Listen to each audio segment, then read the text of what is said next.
ఒంగోలు జిల్లా సార్, ప్రకాశం డిస్ట్రిక్ట్, ఎర్రగొండపాలెం మండలం, వెంకటాద్రిపాలెం గ్రామం సార్. మేము ఇప్పుడు 8 ఎకరాలు మిరదోట వేసిన సార్. నేను ఇప్పుడు నాకు సుమారుగా 20 సంవత్సరాలు సర్వీస్ సార్ మందులు. నేను నా తోట ఈ రకమైనదని నేను పోయి మందులు కొట్టుకాడ కూర్చొని ఏం చేయాలని నేను మా తలకాయ పట్టుకొని కూర్చుంటే సార్, మా చిన్నమల్లి మామయ్య ఇలా ఒక రోజు ఒక మందు వస్తున్నది, ఇలా వస్తుంది, ఆ మందు కొట్టి చూడు మామ, తర్వాత ఏదైనా ఉంటే దున్నేద్దాం అన్నాడు. ఆ మందు పేరేంటండి? ఆ మందు సూపర్లో 5 ఏజెంట సార్.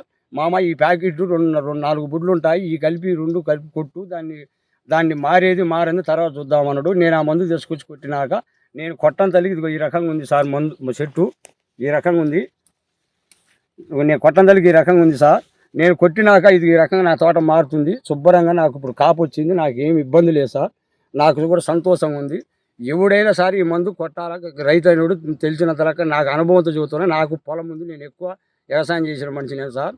నాది వెంకటాద్రిపాలెం గ్రామం సార్. నా పేరు మేనిగా కాసులు సార్. ఏమి ఇబ్బంది లేదు. ఏ రైతు అయినా సరే దీని గురించి డౌట్ పడాల్సిన పని లేదు. ఆ మందు కొడితేనే ఆ తోట పెంపకమైనా కాపైనా ఏదైనా సార్ ఈ రకంగా నా తోట నాకు ఇలా సంతోషంగా ఉంది సార్. ఆ మందులు కొట్టే కడుపుకి మళ్ళీ గంట కూర్చుంటున్నాను, నా తోట బాగున్నదా అని. నాకైతే ఏది తెలియదు సార్. ఆయన ఇచ్చిండు, నేను తీసుకొచ్చి కొట్టా, పని చేసింది సార్ శుభ్రంగా. ఇలా సంతోషంగా ఉన్నా సార్.